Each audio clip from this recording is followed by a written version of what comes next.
Ini adalah monster air yang telah berlatih selama 1000 tahun di danau air tawar. Dan untuk menarik pengunjung, pihak kolam sengaja memintanya menakut-nakuti wisatawan di dalam air. Namun, kejadian tak terduga terjadi pada percobaan pertama. Astaga, cepat ambil foto!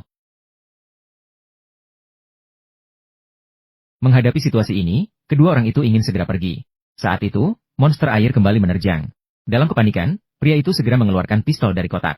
Dia langsung menekan pelatu pistol mengarah ke monster air. Dalam beberapa tarikan napas, dia menghabiskan seluruh peluru di magazin. Namun, tindakan itu benar-benar membuat monster air marah. Dalam sekejap, perahu kecil itu ditabrak. Pria itu kehilangan keseimbangan dan jatuh langsung ke danau. Segera, sebuah tangan besar muncul dari permukaan air dan menariknya ke bawah. Ya Tuhan!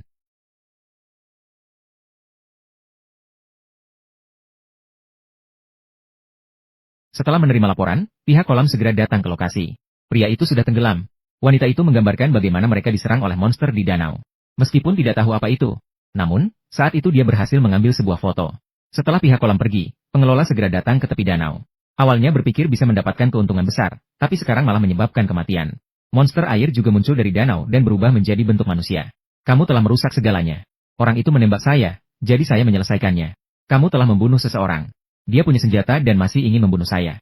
Setelah 3 orang berdiskusi, mereka menyimpulkan tidak mungkin menemukan petunjuk. Karena selama proses itu, monster air tetap dalam bentuknya. Akhirnya mereka memutuskan untuk berhenti di sini. Kemudian mereka pergi seolah-olah tidak terjadi apa-apa. Karena kasus ini melibatkan monster, tidak lama kemudian berita menyebar. Pihak berwenang setempat tahu bahwa Nick telah menangani banyak kasus serupa. Mereka berharap bisa meminta kedua orang itu untuk membantu penyelidikan. Apakah kamu percaya monster air itu nyata? Saya tidak percaya pada monster, kecuali jika itu adalah manusia yang berubah. Dalam sekejap, mereka tiba di lokasi kejadian. Tidak disangka, dalam waktu singkat, banyak media datang ke sini. Bahkan satu-satunya toko di daerah itu terus menerima banyak pengunjung. Setelah memperkenalkan dirinya, Nick bertanya kepada petugas tentang situasi. 2 saudara, kakak terlihat sangat tenang. Sementara itu, adik terlihat sangat panik. Apakah Anda percaya pada monster air? Kami memang menjual barang-barang tentang monster danau. Tapi kami belum pernah melihatnya dengan mata kepala sendiri. Saat itu, adik karena gugup secara tidak sengaja memecahkan cangkir. Bahkan tanpa sengaja berubah menjadi bentuk aslinya. Nick melihatnya tetapi tidak mengungkapkannya. Dia berbalik dan kembali ke kantor sumur. Meskipun pengelola asli bukan manusia. Namun, berdasarkan foto monster air yang diambil oleh korban, pelakunya adalah orang lain. Mungkin mereka mencari monster untuk melakukannya. Di sisi lain, pengelola tertawa terbahak-bahak. Setelah kejadian, semua barang di sini habis terjual. Hal ini membuatnya menjadi gila. Meskipun berisiko besar, dia tetap memutuskan untuk melanjutkan. Adik di sampingnya mencoba meyakinkan kakaknya untuk berhenti. Namun, jelas itu tidak ada efeknya. Jadi, dia pergi ke bar untuk mencari monster itu lagi. Aku ingin kamu melakukannya sekali lagi. Malam ini. Di malam yang gelap, beberapa pria dan wanita tampan datang ke sini untuk berkemah. Meskipun datang karena kejadian monster air, mereka sama sekali tidak percaya. Si sial mengikuti dengan dekat. Tak lama kemudian, wanita itu berenang ke sebuah perahu kecil di tengah danau. Saat itu, dia melihat sepertinya ada sesuatu yang cepat berenang di bawah air. Pria malang itu pun merasakan bahayanya. Tepat setelah wanita itu memberi peringatan. Keesokan harinya, Nick kembali ke sini. Meskipun tempat ini telah mengalami 2 kematian dalam 24 jam. Namun, jumlah pengunjung yang tertarik oleh monster semakin banyak. Saat ini, pembunuh sebenarnya ada di antara mereka. Saat pengelola sedang memproses pembayaran untuk tamu yang antre. Sebuah kaos lengan pendek $24, sebuah gelas $15. Kita perlu berbicara. Ternyata monster air merasa imbalan yang didapat terlalu sedikit. Merasa bahwa kedua orang itu sedang memanfaatkan dirinya. Pengelola ingin menyelesaikan masalah ini. Tak disangka, monster air langsung meminta setengah dari pendapatan toko. Saya akan kembali tengah malam untuk mengambil sisa uangnya. Jika tidak, yang berikutnya diangkat dari danau adalah kamu. Setelah berbicara, makhluk air itu berbalik dan pergi. Di sore hari, kedua saudara berkumpul untuk berdiskusi.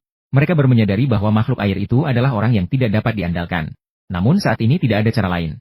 Tiba-tiba, seseorang mengetuk pintu. Setelah pintu dibuka, seorang wanita langsung masuk.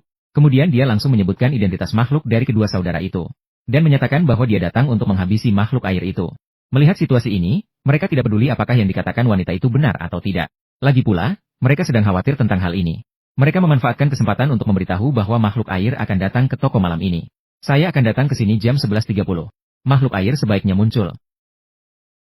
Namun, pengelola saat itu menjadi aneh. Dia berbalik dan kembali ke bar untuk menemukan makhluk air. Dia berbohong dengan mengatakan bahwa saudaranya ingin menguasai uang dan sudah memanggil pembunuh. Kemudian, serangkaian kebohongan membuat makhluk air itu sepenuhnya percaya pada omongannya. Dan dia mengatakan bahwa pembunuh akan datang ke toko malam ini jam 11.30. Dia berharap makhluk air bisa merasakannya sebelum jam 11. Pertama, kamu selesaikan masalah adikku. Lalu kita bekerja sama untuk mengatasi pembunuh yang dia panggil. Apa kamu menyuruhku untuk membunuh adikmu? Sebenarnya adikku ingin membunuhku juga. Sebenarnya, pengelola adalah orang yang ingin menguasai semuanya. Dan monster air tampaknya setuju, tetapi sebenarnya ingin membunuh kedua saudara itu. Sementara itu, wanita sebelumnya sebenarnya dikirim oleh Nick. Tujuannya adalah untuk menguji apakah mereka memiliki hubungan kerja sama dengan monster air. Saat ini, kecuali adik pengelola yang tidak tahu apa-apa. Yang lainnya semua sudah sangat waspada. Pukul 11 malam, monster air datang tepat waktu ke toko. Dia baru saja masuk ke dalam rumah dan wanita itu langsung mengikutinya. Tapi dia sama sekali tidak peduli siapa yang datang. Lagi pula, semua orang di sini malam ini harus dibunuh.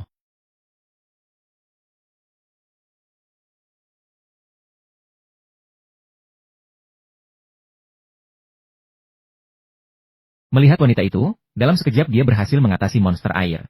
Pengelola langsung berubah pikiran. Dia ingin menyuap wanita itu agar dia juga membunuh adiknya. Adik tidak percaya. Untungnya, Nick merasa ingin menghabisi semua orang. Pengelola tahu situasinya buruk, berbalik dan melarikan diri. Dia akan keluar dari pintu belakang, kalian harus memutar. Pengelola yang melarikan diri langsung melompat ke dalam air. Nick dan yang lainnya berhenti di tempat setelah melihat itu. Detik berikutnya. Ternyata di tepi danau ada banyak wisatawan yang ingin menangkap monster air. Saat itu, bahkan jika ikan membuat suara, mereka akan terkena 2 tembakan. Akhirnya, pengelola langsung ditembak mati. Tubuh guru dan monster air yang dijatuhkan ditempatkan bersamaan. Justru adik yang tidak licik selamat.